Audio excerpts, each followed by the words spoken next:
एक समय की बात है। एक राज्य में एक प्रतापी राजा राज करता था। एक दिन उसके दरबार में एक विदेशी अंगतुक आया और उसने राजा को एक सुंदर पत्थर उपहार स्वरूप प्रदान किया। राजा वह पत्थर देख बहुत प्रसन्न हुआ।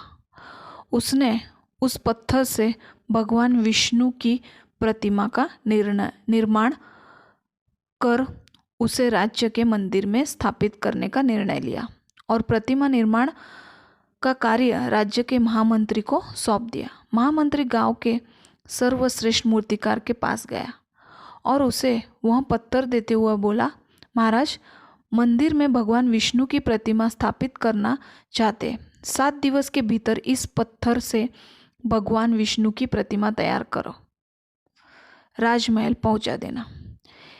इसके लिए तुम्हें 50 स्वर्ण मुद्राएं दी जाएगी। 50 स्वर्ण मुद्राओं की बात सुनकर मूर्तिकार खुश हो गया और महामंत्री के जाने के उपरांत प्रतिमा का निर्माण कार्य प्रारंभ करने के उद्देश्य से अपने औजार निकाल लिए। अपने औजारों में से उसने एक हथौड़ा लिया और पत्थर तोड़ने के लिए उस पर हथौड़े से वार करने लगा, किंतु पत्थर जस का तस रहा। मूर्तिकार ने हथौड़े के कई वार पत्थर पर किए, किंतु पत्थर नहीं टूटा।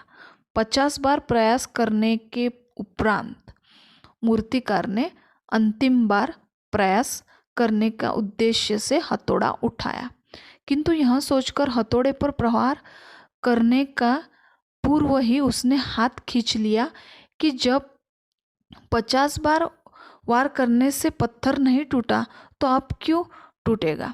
वह पत्थर लेकर वापस महामंत्री के पास गया और उसे यह कह वापस कर आया कि इस पत्थर को तोड़ना नामुमकिन है, इसलिए इससे भगवान विष्णु की प्रतिमा नहीं बन सकती।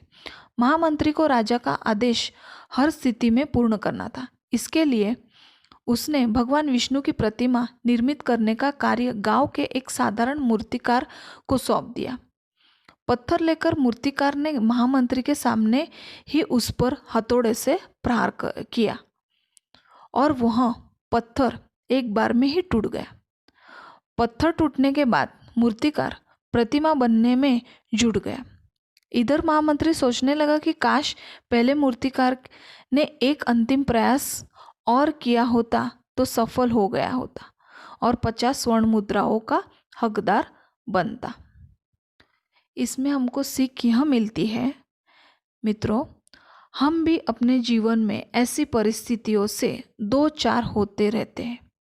कई बार किसी कार्य को करने के पूर्व या किसी समस्या के सामने आने पर उसका निराकरण करने के पूर्व ही हमारा आत्मविश्वास डगमगा जाता है और हम प्रयास किए बिना ही हार मान लेते हैं।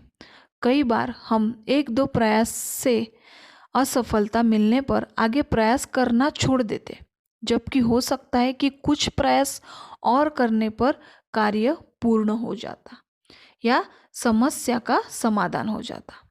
यदि जीवन में सफलता प्राप्त करनी है तो बार बार असफल होने पर भी तब तक प्रयास करना नहीं छोड़ना चाहिए जब तक सफलता मिल जाती।